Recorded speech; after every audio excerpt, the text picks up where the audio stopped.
ನಮಸ್ಕಾರ ಗಾಯ್ಸ್, ಬನ್ನಿ ಇವತ್ತು ನಾನು ನಿಮಗೆ ಸಿಂಪಲ್ ಆಗಿ ಚಿಕನ್ ತವಾ ಫ್ರೈ ಮತ್ತು ಸಾಂಬಾರು ಮಾಡೋದು ಯಾವ ಥರ ಅಂತ ಹೇಳ್ಕೊಡ್ತೀನಿ. ಬ್ಯಾಚುಲರ್ಸ್ಗೆ ಈ ವಿಡಿಯೋ ತುಂಬ ಯೂಸ್ಫುಲ್. ಏನಕ್ಕೆ ಅಂತಂದರೆ ಸಿಂಪಲ್ ಆಗಿ ಚಿಕನ್ ತವಾ ಫ್ರೈ ಅಂತನಾರ ಹೇಳ್ಬೋದು, ಇಲ್ಲ ಕಬಾಬ್ ಅಂತ ಇರ್ಬೋದು.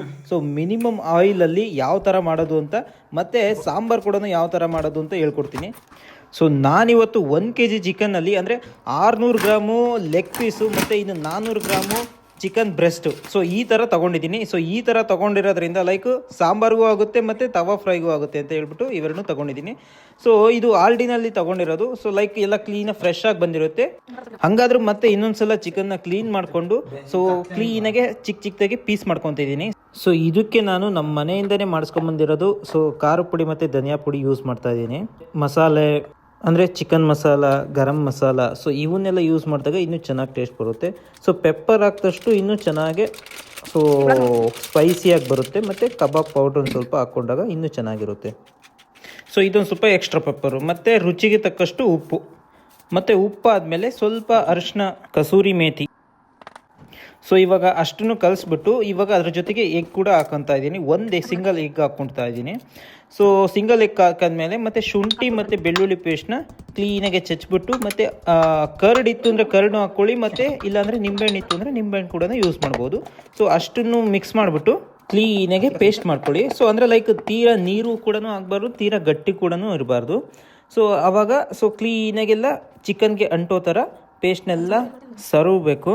ಮತ್ತು ಅದ್ರ ಜೊತೆ ಲೆಗ್ ಪೀಸಲ್ಲಿ ನೀವು ಇದನ್ನು ಪೇಸ್ಟ್ ಹಚ್ಚಬೇಕಾದ್ರೆ ಸೊ ಲೆಗ್ ಪೀಸ್ನ ಸ್ವಲ್ಪ ಕಟ್ ಮಾಡಿದ್ರೂ ನಡೆಯುತ್ತೆ. ಸೊ ನೀವು ಕಬಾಬ್ ಥರ ಲೈಕ್ ತವಾ ಫ್ರೈ ಮಾಡಬೇಕಾದ್ರೆ ಲೆಗ್ ಪೀಸಿಗೆ ಮೇಲೆ ದೊಡ್ಡದಾಗಿ ಕ್ಲೀನಾಗಿ 1-2 ಲೈನು ಕಟ್ ಮಾಡಿ ಮತ್ತು ಹಾಕಿದ್ರೂ ಚೆನ್ನಾಗಿರುತ್ತೆ. ಇಲ್ಲ ಸಾಂಬಾರಿಗೆ ಯೂಸ್ ಮಾಡ್ತೀವಿ ಅಂತಂದರೆ ಹಂಗೆ ಹಾಕಿದ್ರೂ ನಡೆಯುತ್ತೆ. ಸೊ ಚಿಕನ್ಗೆ ಇವಾಗ ಕ್ಲೀನಾಗಿ ಪೇಸ್ಟ್ ಎಲ್ಲ ಹಚ್ಚಿದಾಗಿದೆ. ಸೊ ಇದನ್ನೀಗ ಮ್ಯಾರಿನೇಟ್ ಮಾಡೋಕ್ಕಿಡೋಣ. ಸೊ ಮತ್ತು ನನಗೆ ಬೇಕಾಗಿರೋದು ಇಷ್ಟಕ್ಕೆ ನಾನು 2 ಈರುಳ್ಳಿ ಎದುರು ಸಾಕಾಗುತ್ತೆ ನನಗೆ. ಸೊ ನಿಮ್ಗೆ ಏನಾರು ಜಾಸ್ತಿ ಈರುಳ್ಳಿ ಇದ್ದಷ್ಟು ಇನ್ನೂ ಚೆನ್ನಾಗಿರುತ್ತೆ. ಸೊ ನೀವು ಬೇಕಾದರೂ ಅರ್ಧ ಕ್ರಿಸ್ಪಿ ಥರ ಫ್ರೈ ಮಾಡಿಕೊಂಡು ಇನ್ನು ಅರ್ಧನ ಲೈಕ್ ಅಂದರೆ ಒಂದು 2-3 ಈರುಳ್ಳಿ ತೊಗೊಂಡ್ಬಿಟ್ಟು ಅದನ್ನ ಕಟ್ ಮಾಡ್ಕೊಂಬಿಟ್ಟು ಅರ್ಧ ಫ್ರೈ ಮಾಡಿಕೊಂಡು ಇನ್ನರ್ಧ ಒಗ್ಗರಣೆಗೆ ಕೂಡ ಯೂಸ್ ಮಾಡ್ಕೋಬೋದು. ಸೊ ಅದ್ರ ಜೊತೆಗೆ ಕ್ಯಾಪ್ಸಿಕಮ್ ತೊಗೊಂಡಿದ್ದೀನಿ, ಲೈಕ್ ಟೇಸ್ಟಿಗೆ ಚೆನ್ನಾಗಿರುತ್ತೆ ಅಂತ. ಮತ್ತು ಟೊಮೊಟೊ ಹುಳಿ ಇರಬೇಕಲ್ಲ, ಸೊ ಅದಕ್ಕೋಸ್ಕರ, ಮತ್ತು ಮೆಣಸಿನ್ಕಾಯಿ. ಸೊ ಇಷ್ಟನ್ನು ಆದಮೇಲೆ ಸೊ ಇವಾಗ ಒಲೆ ಮೇಲೆ ತಪ್ಪಲಿ ಇಟ್ಕೊಂಡು ಸ್ವಲ್ಪ ಆಯಿಲ್ ಹಾಕ್ಕೊಂಡು ಮತ್ತು ಅದಕ್ಕೆ ಏನು ಶುಂಠಿ ಬೆಳ್ಳುಳ್ಳಿ ಪೇಸ್ಟ್ನ ತೆಜ್ಜಿದ್ವಲ್ಲ, ಸೊ ನಾವು ಇದಕ್ಕೆ ಏನಿರ್ತಂದರೆ ಸ್ವಲ್ಪ ಖಾರನೂ ಹಾಕಿ ತೆಜ್ಜಿದ್ವಿ, ಹಂಗಾಗಿ ಕ್ಲೀನಾಗಿ ಪೇಸ್ಟ್ ಆಗಲಿ ಅಂತ.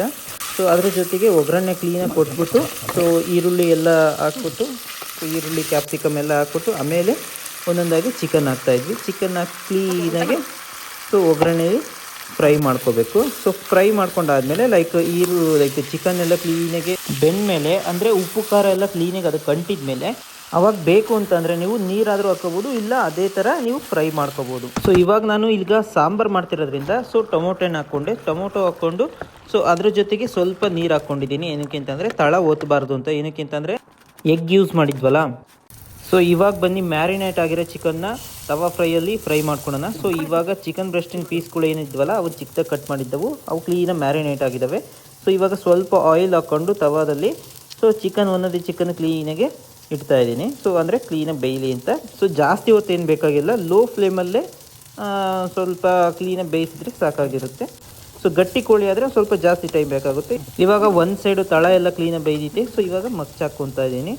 ಸೊ ಮಗ್ಚಾಕೊಂಡಾದ್ಮೇಲೆ ಕ್ಲೀನಾಗಿ ಬೇಯ್ತಾ ಐತೆ. ಸೊ ನೀವು ನೋಡ್ತಾ ಇರ್ಬೋದು ಎಷ್ಟು ಕ್ಲೀನಾಗಿ ಬೆಂದಿದೆ ಅಂತ. So low ಆಯಿಲಲ್ಲೇ. ಸೊ ಅದಕ್ಕೆ ಮೇಲೆ ಇನ್ನು ಸ್ವಲ್ಪ ಕ್ಲೀನಾಗಿ ಆಯಿಲ್ ಹಾಕ್ಕೊತಿದ್ದೀನಿ ಕ್ರಿಸ್ಪಿಯಾಗಿ ಬರೋಕ್ಕೆ.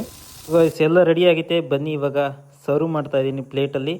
ಸೊ ನೀವು ನೋಡ್ತಿದ್ದೀರಾ ಚಿಕನ್ ಸಾಂಬಾರು ಮತ್ತು ಚಿಕನ್ ತವಾ ಫ್ರೈ ಅಥವಾ ಕಬಾಬ್ ಅಂತಂದ್ರೆ ಹೇಳ್ಬೋದು, ಚಪಾತಿ ಮತ್ತು ರೈಸ್ ಜೊತೆ. ಸೊ ಒಳ್ಳೆ ಕಾಂಬಿನೇಷನ್ನು. ಬನ್ನಿ ಟೇಸ್ಟ್ ಮಾಡೋಣ.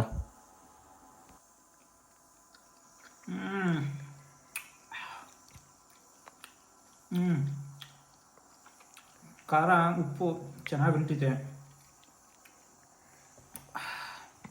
ನೆಕ್ಸ್ಟ್ ಟೈಮ್ ನೀವು ಕಬಾಬ್ ಮಾಡೋಕ್ಕಿಂತ ಮುಂಚೆ ಕಬಾಬ್ ಮಾಡೋಕ್ಕೆ ಹೋಗ್ಬೇಡ್ರಿ ಯಾರಾದರೂ. ಸೊ ಎಣ್ಣೆ ಕೂಡ ವೇಸ್ಟ್ ಆಗುತ್ತೆ, ತುಂಬ ಎಣ್ಣೆ ಆಗುತ್ತೆ ಅನ್ಹೆಲ್ದಿ. ಸೊ ಈ ಥರ ಮಾಡ್ಕೊಂಡು ತವಾ ಫ್ರೈ ಥರ ಮಾಡಿಕೊಂಡ್ರೆ ಲೆಸ್ ಆಯಿಲಲ್ಲಿ ಈ ಥರ ಮಾಡಿಕೊಂಡ್ರೆ ನೋಡಿ ಯಾವ ಥರ ಇದೆ. ಬರೀ ಸಾಂಬಾರು ಟೇಸ್ಟ್ ಮಾಡೋಣ ಒಂದು ಸತಿ.